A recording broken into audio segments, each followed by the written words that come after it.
Voici une petite vidéo sur la procédure sur comment vider la ligne à eau pour en hiver. Première étape, on vide la tank d'eau au complet, il ne faut plus qu'il en reste. Deuxième étape, on ferme l'entrée des deux tanks.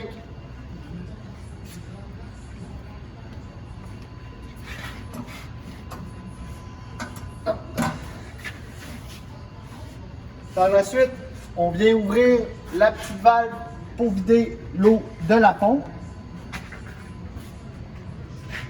On voit qu'il y a de l'eau coule. Par la suite, pour accélérer le processus, on peut venir rajouter de l'air dans la ligne. Donc, on vient activer l'air dans la ligne.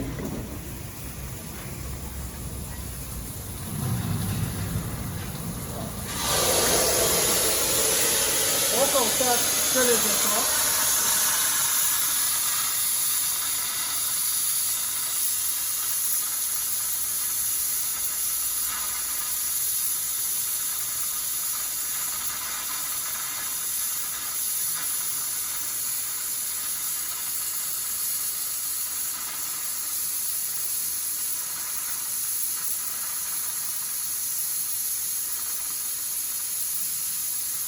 On éteint la valve.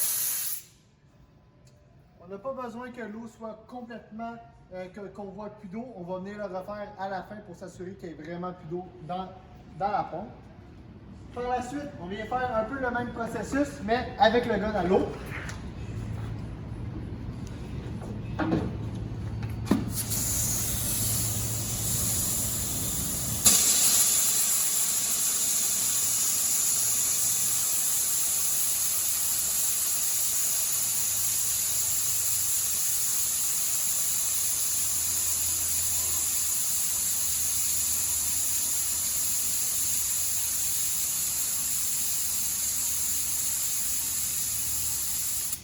Encore une fois, on n'a pas besoin d'attendre qu'il n'y ait plus d'eau. On va venir le refaire à la fin pour s'assurer encore qu'il n'y ait aucune eau.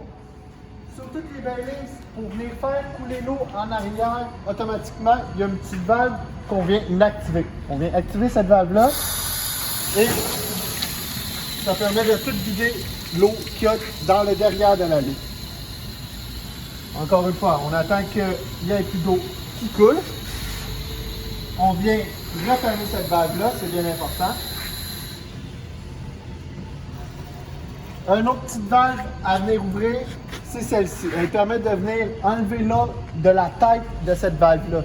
On souffle la ligne tout simplement quand on veut préserver cette valve-là. C'est donc très important de venir ouvrir cette valve-là.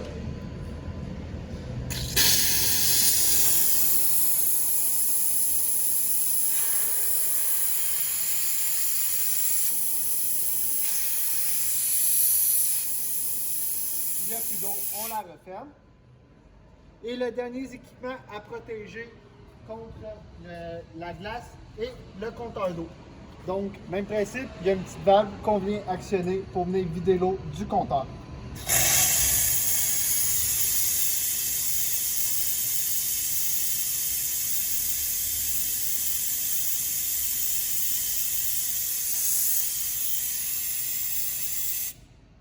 Un coup le premier tour fini, on refait un deuxième tour pour s'assurer que vraiment il n'y ait plus d'air nulle part dans les conduites. Ok, mais skip le deuxième tour.